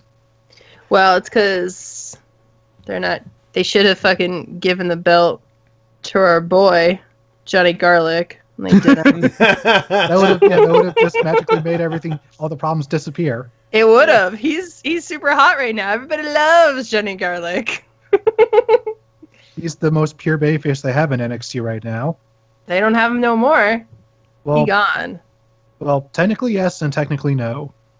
I actually think it's a storyline. My husband doesn't agree with me, but I think it's a storyline. So well, they've already announced his match for a takeover. Chomper? Or is he going to be up against Chompers? Yeah, it's a non-sanctioned match. Gets to get to the Ciampa. Chompers and Johnny Garlic. Huh. The match they've been building to for like 2 years. 2 years, yeah. I'm surprised they didn't go for an actual steel cage match on that one. That would be perfect for a steel cage. Is there any stipulations, or is it just a... It's unsanctioned. Unsanctioned, basically, pinfall, submission, beat the fuck out of each other. Cool. That's going to be a kick-ass match. See, now what am I going to do? That's going to be the same night as Ring of Honor. Fuck. Well, on Ring of Honor, you're probably going to see more Bullet Club boys. I love those boys. They're so cute with their hand signals and... Hell, you might actually get to see the boys. The boys. Oh, yeah, Don Castle. He's going to be defending his world title against Marty Scurll. Oh, the boys will be there, too. And Marty's there. Marty might wear his white costume, which I'm a big fan of. Gosh. And the stress from Cody versus Kenny has made his hair go white. Yeah. Oh, man, that's fun. Come on. Why do they got to do this to me? Oh. And you might even see the Beer City Bruiser. Boo. All right, back to NXT. I lost it, damn it. It was so... You had to go until you had to bring up Beer Gut Bruiser. You had me and you threw it all away. T-Dub. Idol? Ring of Honor. You just pissed it away. Might see Brandy Rhodes win the women's title? Question mark. Oh, okay. Trying to be supportive of the women's division. Yep. Just hoping that once they establish the women's title, they won't relegate to the pre-show. Hey, the good news is it's going to be on the main card. That's got to be something. That is something, but I still am not convinced by Brandy Rhodes. I still don't think. Yeah. She's still a little too green for me. Yeah. So if she won the belt, I'd be like, her? Really? That's who you Anyway, anything else on that list? Oh, yeah, there's still quite a few things. First off, from this week's Impact, we had Rosemary versus Taya Valkyrie, which was excellent as always. Mm-hmm. And we had our Feast or Fired match, with the winners being Moose, P. Williams, Eli Drake, and EC3. Gee, I wonder who got the fired briefcase. Could it be the guy that's been on NXT? Maybe. And of course, we got some matches announced for Impact versus Lucha Underground, taking place April 6th on Twitch.tv. Yay!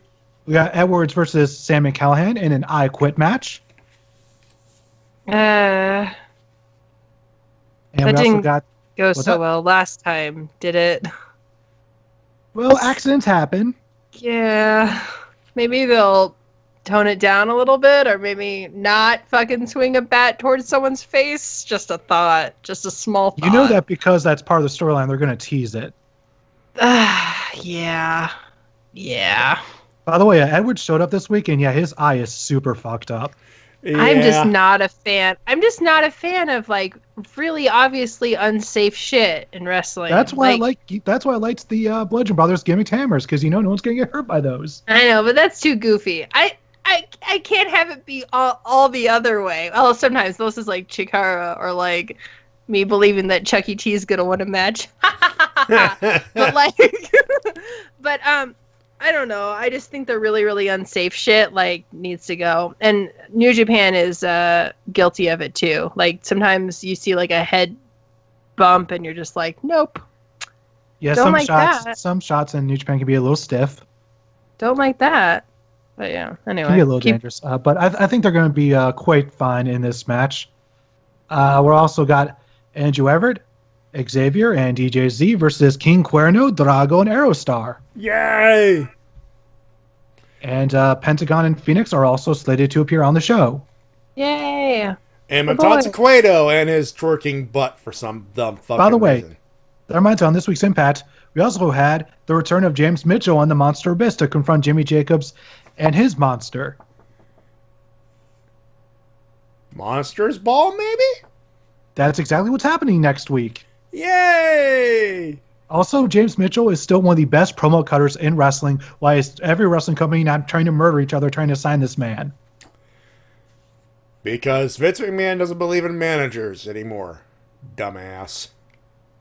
Not you, Tito. Tito. Vince is a dumbass. I know. But James Mitchell, he's so good. Why is every wrestling company in the world not trying to sign him? His voice is so amazing, and he's just, goddamn it, he's able just to get the crowd worked up for this match so perfectly well. And I just love his back and forth with Jimmy Jacobs, because both of them are so good on the mic. It's just mind blowing. Why everyone should be watching this. Everyone. Matty, why are you not watching this? Because Matty, you betrayed me! You betrayed the law! Yeah! And also, to answer your question, it's called Life. I has one. Well, I don't. Dude, you work at a Little Caesars? Yes. You have a life, believe me. If you can call that a life. Well, it's better than not being employed, I'll tell you that much. That is true. I've been unemployed before, and it sucks. Yeah, I know, right? It's not fun. No. Yeah, I have heard. So, Matty, any other stuff you want to bring up? Fuck Fabulous Moolah. Nice. Fuck Fabulous Moolah? Fuck it's the most obvious thing that's ever happened. I mean, they call it that on Monday. They make the announcement. They have a graphic of a trophy, and then 30 minutes later, it's story. Here's how it's story time with it's Matty. I'm on the call with Easy and Jody, as we usually do on a Monday. They announce the Battle Royal, and Easy and I go, "Oh, okay, that's a thing. Okay, weird name. Trophy looks like it's Andre the Giant in drag, but okay." 30 minutes later, and the backlash hits, and Jody goes, "They're gonna have to change it." And Easy going, "Ooh, WB could be very stubborn there." So, lo and behold, it takes Snickers to go, "Hey, change that shit up, or you lose this." Oh, balls. Okay. Yeah. We'll change it. We're changing it. Gritted teeth and everything. Stephanie's going, "I wanted to call it the Moolah Rumble, damn it." Don't you mean the Moolah Rumble? The Moolah Rumble. The Royal Rumble. Wow. Anyway. So yeah, I got nothing else. So yeah, fuck Fabulous Moolah, fuck Michael Elgin. Yep. Big douche. And I must reiterate that I hope that this court case blows up in Michael Elgin's face and it costs him everything. That made me happy. Yep. Anywho, winners so and losers, Matty? Let's do winners and losers. We begin with the losers and Mumbles. You kick us off. Ladies first. Losers. I want to pick the obvious one because that one is... Pick the obvious one. Okay, how about this? Me. I'm the loser because No, here it is. Okay, don't take the obvious one then. I love Chelsea Green so fucking much. She's so good, and I love her, and I just don't have the patience for TNA. So I'm the loser. That's why. That's fine. Although we'll say that the current regime is doing a better job than the previous one. I've heard. I know. I'm actually thinking about watching oh my god. They're watching You couldn't even finish it. Oh my god. Also on this week's Impact, speaking of gay stuff, Alberto Patron dangled his meat in front of Aries' face. Man. See, that's why I don't watch it. I want to watch it for my sweet, sweet Chelsea Green. Well, don't have to worry anymore. Here's the thing. You don't have to worry about Chelsea Green anymore because after she dropped the title, she's done. What? Where is she going to go? Nobody knows, but she's You're talking Laurel Van Ness, by the way, right? Yeah. There you go. For those playing the home game. Yeah, she's just doing indie dates at this point. Oh. Maybe I'm the winner then. Well, there's still Rosemary and Kira Hogan and... I know. The Knockouts League is great. By the way, I just love how just unified this Impact Women's roster is. Like, I always see pictures of them together. And my favorite is the fact that Rosemary, whenever she's not wearing face paint, she just covers up the lower half of her face always. They are so supportive of each other. They all help each other out. They're all great wrestlers. And they just want each other to be the best and just put on the best show ever. Yep. And it shows. My girls. My girls. I talked about it last week, but the whole storyline between Laurel Van Ness and Allie was built up for like a year and a half. Yeah. And just like, when the fuck was the last time a women's storyline was given that much continuity and treated that well? Yeah. Across multiple regimes. Yeah. She's, god damn it. Like, whoever was in charge of this storyline, keeping continuity during the whole time, from like the start of like the Maria stuff, all the way through the Laurel going crazy stuff, to Allie learning wrestling skills, all the way to her winning the championship, just like... I know. Oh, it's so good, and now I'm sad it's over. Oh, goodness. So yeah, that's why. Anyways, I guess it's my turn now. Yep, yes, it is. After all that talking, I had to talk some more. Sorry, Mumbles. I will allow it. So yeah, my lose this week, I'll just go with the usual suspects, Fabulous Moolah and the usual Michael Elgin. Good. I literally just skip past any match he's on now. Yeah. Yeah, my loser, WWE, because they went all the way just so could name a battle royal, and they were gonna stick their ground until Snickers said, yo, change that shit. So WWE gets a loser for that. Not for changing it, not for actually coming up with the battle royal, but the fact that we're so freaking adamant on keeping the gimmick that it took losing the money to make a moral decision. So WWE gets a loser for that. Beyond that, that's it. That's all I got. Fuck the mad Fabulous Moolah. Mumbles. Winners. John Cena for his lovely promo that made me feel just so nice. I actually watched it twice because I watched it one time. I was like, that was so nice. And then I watched it again. I was like, it's still nice. Everyone makes fun of, they're like, oh, they didn't build up to Undertaker versus Cena good enough. But Cena saved it. Cena's whole thing. I mean, he's been thinking about this whole time. He lost match after match after match. His gimmick is he never gives up. He goes out there and is like, oh, Undertaker, you lose once and you're just a big old, who cares about you? I never give up. I'm John Cena. I'm here being a delight. And you're like, oh man, yeah, they should fight for those reasons. I love John Cena. Mattis? Sorry, I had to.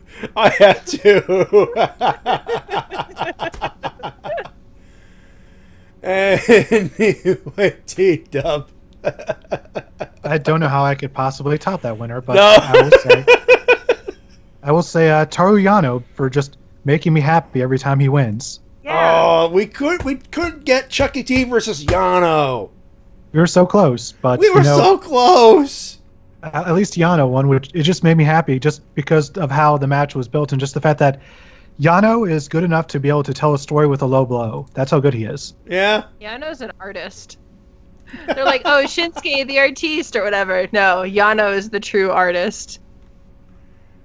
Like, just it's just so good. Yeah. So, Toru Yano, you get my winner this week, and I just wish that your DVDs came out in English so that way I could watch them. Yeah. You can watch Okada being awkward in any language. It doesn't matter. Oh, I've seen like fan subs of clips like on Twitter, and yeah, Okada is like the biggest dork on planet Earth, and it's amazing. Yeah. He's like one of the best wrestlers ever, but he's also like the biggest dweeb on planet Earth. Which is you know what's funny is I do a Star Trek podcast. That's not the funny part. God. The funny part is that we were watching the early episodes, obviously, and I was watching Shatner, and I was like, holy shit, like Okada and Shatner have the same like resting face, like resting, like thinking about other shit face. Like next time you look at Okada, think William Shatner. It's exactly the same. Oh my God! I was like, I'll make it rain, Spock. Yes. I guess I'll go do this move now. I was like, I will make it rain, Khan. Guess it's time for my drop kick. So. God damn it! Oh God! Now we have Kazuchika Okada cutting frickin' William Shatner promos. I'm telling you, seriously, look it up. Wow. There you go. Who's your winner, Matty? Wrestle Talk. They hit 500,000 and they did a video celebrating that today. And holy crap, I'm looking forward to their videos in the next few weeks, man. They got Don Callis, freaking Grado, freaking Brian Zane challenging them to a thing. Let's see. Evil Rev in the chat. You won the match, but you don't have the belt. Oh my God. See? It's there. Yeah. The next one. Reverend Moore's killing it. Oh. Ladies and gentlemen, Evil Rev. Yeah. Pretty much. Oh God, you want my belt, Naito, but you gonna have to come down here.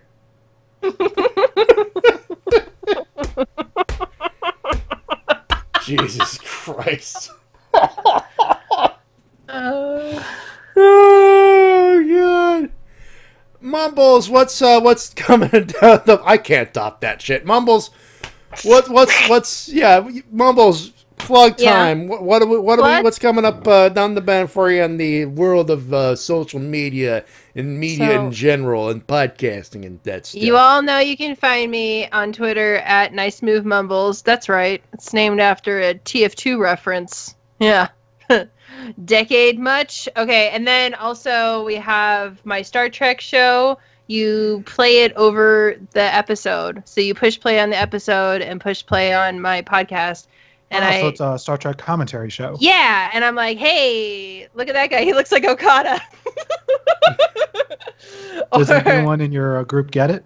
No, actually, I made a Kane reference because there's this part where like the whole ship turns red, and I was like, oh, this is Kane's part of the ship. And like no response. Because neither of them do know anything about wrestling, but I'm going to keep trying to get wrestling stuff in there. If nothing else, it'll annoy them. Yeah, exactly. And yes, I do want you to draw that for me, Rev. That would be fantastic. That would be the best thing. Anyway, I have my YouTube channel, which is Digital Mumbles. I'm putting up a video probably tomorrow.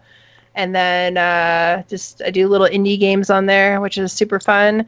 I can also be found on the Spodcast occasionally when I feel like it. And I'm starting a new podcast with my husband where we play one game a month and then we talk about it. And we have everybody else play it with us. And we have people write in about the game. And so that'll be fun. So look for that. I'm definitely going to be looking forward to that one. Do you want to know what the first game is? Is it Yakuza 6? No, it's Loom. Oh. I was way off. You were way off. But we're doing like retro games. So, and ones that you could maybe have access to. Everyone can get Loom on Steam. So, there you go. Anyway, T-Dub, new vidya. Yeah, I reviewed Mass Effect Andromeda recently because that's actually something I've been wanting to get around to for like forever. So I decided, you know what, I'm finally going to do it, especially now that all the hate has died down. So I might as well do it now. And I think it turned out all right. Good job. Yeah, also, you didn't like the video game. Somebody didn't watch my review.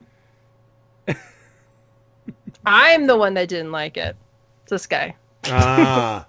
Yeah. And who watched my review saw that it was mostly positive. Yeah. Mostly. I disagree with your video, but I enjoyed it. So. I'm very much the same way towards your review of Mass Effect Andromeda. Aw, thanks. My favorite gimmick, though, is like I said at the beginning. Hi, Borderlands pre-sequel. What are you doing here? Yeah, I did not enjoy the platforming in the pre-sequel very much. Not. Anyway, on my end, not much. We got Sunday. What's going on with? We have the Helms with Tony Helms with the crew on Saturday. As far as Twitch, of course, we would have the Anime Mavericks podcast. However, it has been postponed for a week because the Shades is going to Ren Fair with his family. Aww. He's gonna have some fun doing that. On Sunday, Tokurus Live will be a regular schedule for us. So once again, it'll be Lupin Ranger versus Pato Ranger, Kamen Rider Build, Uchikeji Kavan, of course, Hurricaneer, and all that good stuff. On Monday, the Shades plays. He's done with Illusion of Gaia, finally, and going on with another thing. On Tuesday, TWK with crew with Rift Down. Yo, yo, yo. Yes, sir. We couldn't do Monk Minis last week on Wednesday because the Monk, no, not because of the Monk, but because of Lady Gay had the flare flop. It happens. But we will be doing a Star Wars campaign as promised on Wednesday. Thursday, our last Ranger recap with Power Rangers Super Ninja Steel before the hiatus. We'll be reviewing another episode of that on Thursday. And we'll be back next Friday, and I believe we are previewing Strong Style Evolved. Cool. I believe that is. It's just a shame that Strong Style Evolved will not be broadcasted live for us in the States. New Japan World should be doing something like that. I want to see the Bucks versus Ibushi and Cody live and Kenny live. Come on, please. Would be nice. That being said, thank you very much. If you're on Twitch, hit that follow, hit that subscribe for some exclusive emotes and all of that good stuff. If you're on YouTube, next week's the last week. By when April starts, we are on Twitch TV permanent. Of course, we will still keep anything with a recap. Anything I produce, which is the recap and Wrestle-Cast, will still post the on demand on our YouTube channel. However, we are done with the live streaming. We're just doing live streams on Twitch. So whenever you want to move over, please do. Please follow it. It's a simple setup, folks. It's a very simple setup. That being said, thank you very much for tuning in. We thank you very much. Hey, Mumbles, thanks. Thanks for coming in. Thanks for having me. Yay! Yeah. I love being here. Thank you. And that's it for us, of course. Thank you very much for tuning in and staying with us for this particular evening. We hope you had a good one. On behalf of Mumbles. Hello. And, of course, TWK. Until next time, this is TWK Reviews. Tony to work your gimmick. My name's Matty Jay, reminding you all professional wrestling, sports, and independent promotion as soon as possible. We shall talk to you next week. Same time, same Meta channel. That was weird. And you know the weird part is, I have not been on a Batman 66 kick in a while. Anyway, have a good one, have a safe one. We will talk to you next week, folks. Have a good one. Bye, everybody. Bye-bye.